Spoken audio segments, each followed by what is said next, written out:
Air power, guns, and chemicals. These are the weapons used in the Vietnam War, and they were the most devastating means of destruction the world had ever seen.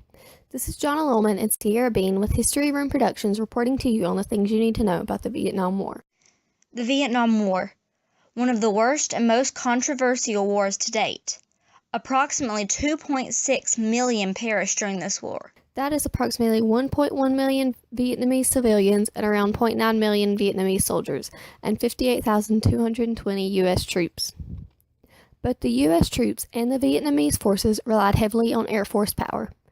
These included B-52 bombers and other aircrafts that dropped thousands of pounds of explosives over Vietnam and communist targets in South Vietnam. Back on the ground, the M16 assault rifle was favored by troops. It was redesigned in 1966 to perform better in the wet, dirty conditions that prevailed in ground combat during the Vietnam War. In addition to this, troops were armed with hand grenades, like the Mark II, which could be thrown or propelled using rifle-mounted launchers. Also, mines surrounded campsites like a guard wall and were either tripped with wires or manually. However, both sides were armed with an array of weapons. The Vietnamese made use of weapons such as AK-47s, explosive and non-explosive booby traps, and AAA. No, not that kind of AAA. This kind of AAA stands for anti-aircraft artillery, a weapon designed to take down enemy aircraft.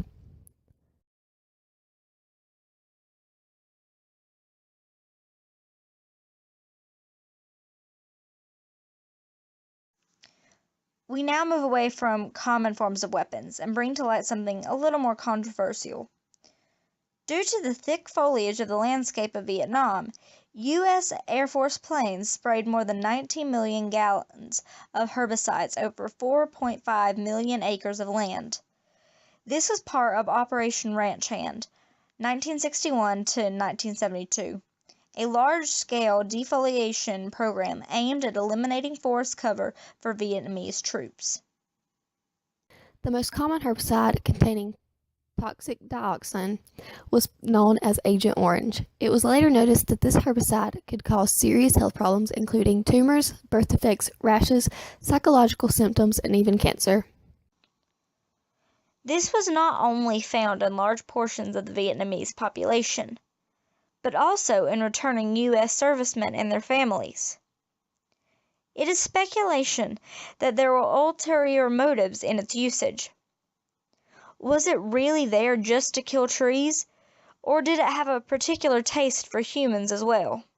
Either way, it has caused a great deal of unrest, and due to its ethical standing, questionable intent, and long-lasting effects on both parties, it is the most controversial weapon of the war. Add this to the long line of weaponry used in Vietnam, and you have one of the most controversial wars to date. This has been History Room Productions on the Vietnam War. Until next time, this is John Lohman and Sierra Bean signing off.